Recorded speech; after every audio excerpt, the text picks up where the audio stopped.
Let's go to Brian Baldinger right now. Make sure we have enough time to chat with him. Nobody's breakdowns are better, man, especially if you're interested in what's going on up front on offense and defense.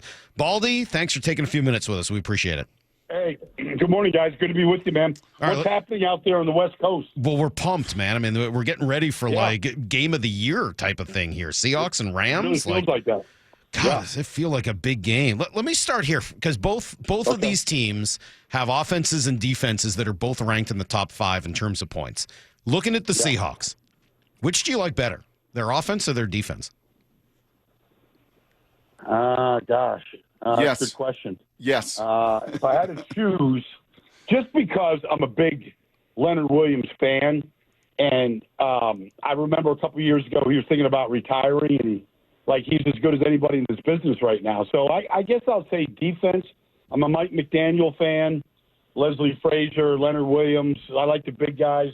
I'll say the defense, and it's kind of a shallow reason, but Big Cat's he's a diver. He can hold his breath longer than me. I'm jealous. So I'll go defense. When was he thinking of do we know that he was thinking of retiring? Yeah, I remember hitting him up last year. He had a great year last year. I remember hitting him up, but he was like, maybe I won't retire now. Things are going pretty good. So he was definitely crossing his mind. He got married this year. Maybe he just wants to open a sushi restaurant or catch tuna and make play with toys and stuff that he does. But I don't know, Were you disappointed at all, Baldy? I mean, when Sunday Night Football had to empty the tank, and they had to empty every possible story they had on every Seahawks player, were you a little disappointed in the spearfishing videos and pictures that Baldy wasn't involved in those ones? No, I wasn't. I wasn't disappointed. They should, make the main thing, Brock. Just show the good stuff right there. Yeah. Well, the good stuff has been this offensive line, Baldy. We've had you on for years and years, and it's always been lamenting this line and, oh, my gosh, and how can they get it right? And they're always so overwhelmed, and it's 50 sacks a season and 40 sacks, and all of a sudden, man, this thing has come together up front. You study it every single week. What jumps out to you about the group up front offensively? Well, I mean, you could go, okay, Graves Abel's made a huge difference, and he has. I think it's just the way that they're all playing together, right now.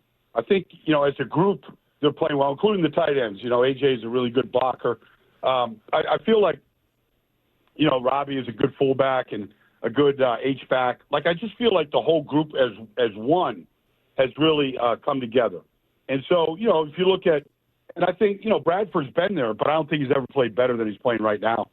And even if they lose Sundell like they did last week, Olu comes in and, he's a really smart guy. He's undersized, but super smart. It didn't feel like they skipped a beat when he went out. And it's good to see Big Abe, healthy.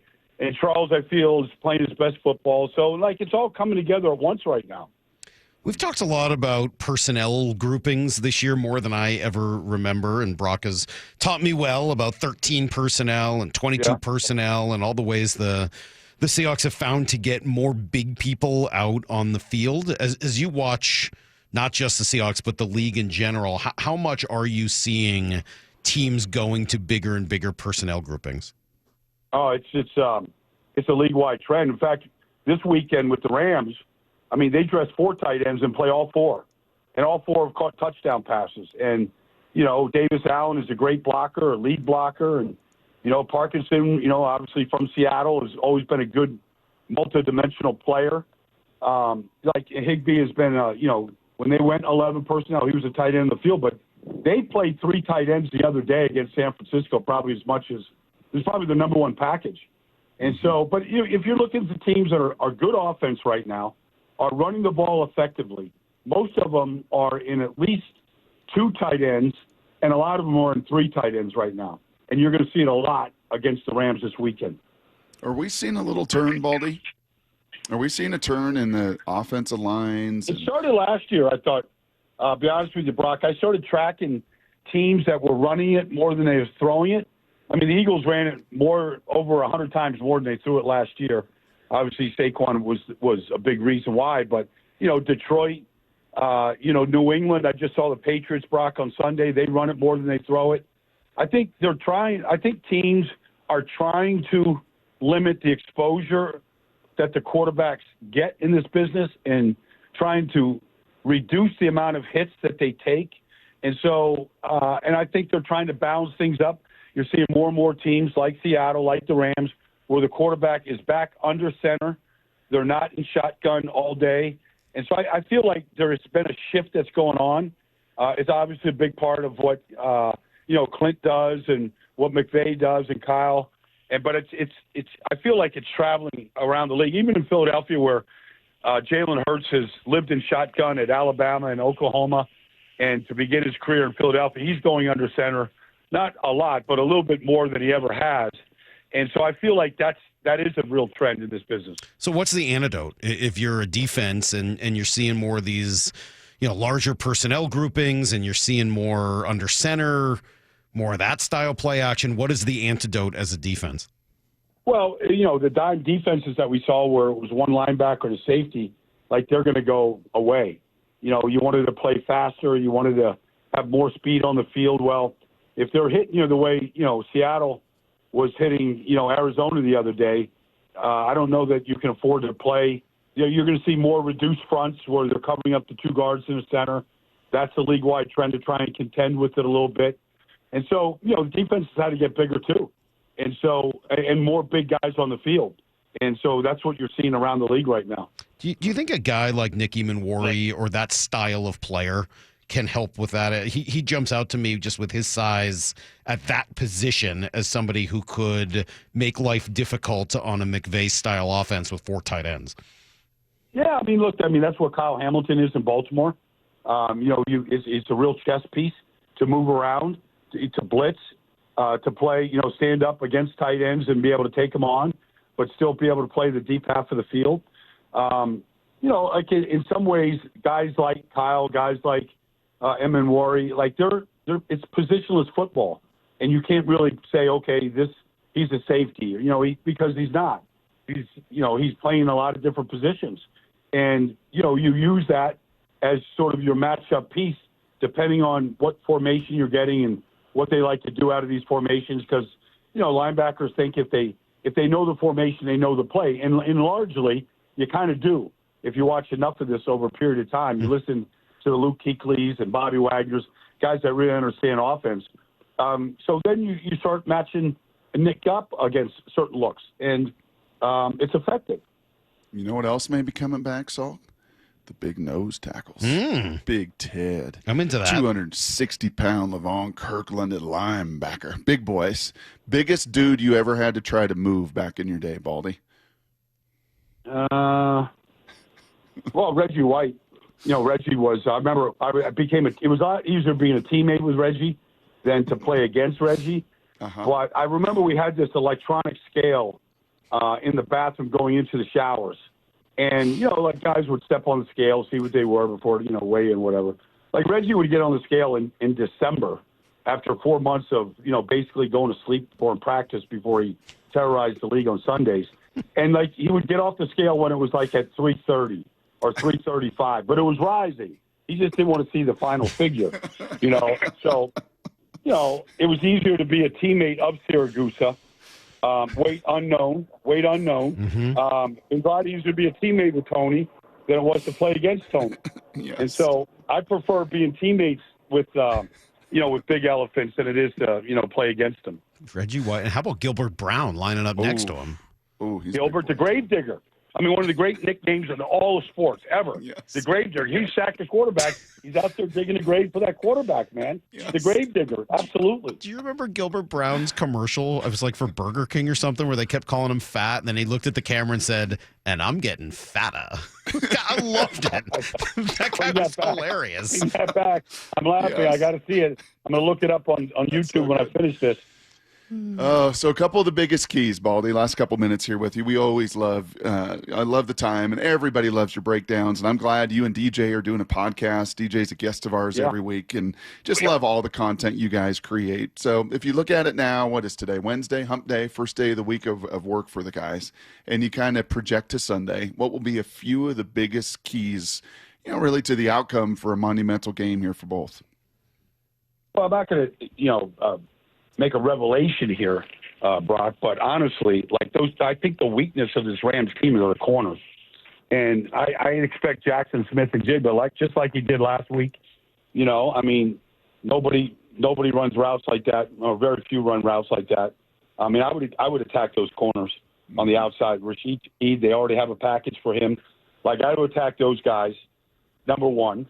If you don't get to Matt Stafford, he's going to get to you. He's going to find the open guy. He's going to throw it with anticipation. He's going to be highly accurate. So you got to figure out ways to get to Stafford. If you let him set his feet, or at least move a little bit where he can set his feet, he's generally not going to miss. So how are you going to, what's Mike going to do here this week in order to get free hitters, to speed them up, to heat them up? That would be that. And I think that, look, they're going to run Kyron Williams and Blake Corum in some level of combination. They're both really good backs. They're good between the tackles. You can't give those guys alleys to run through.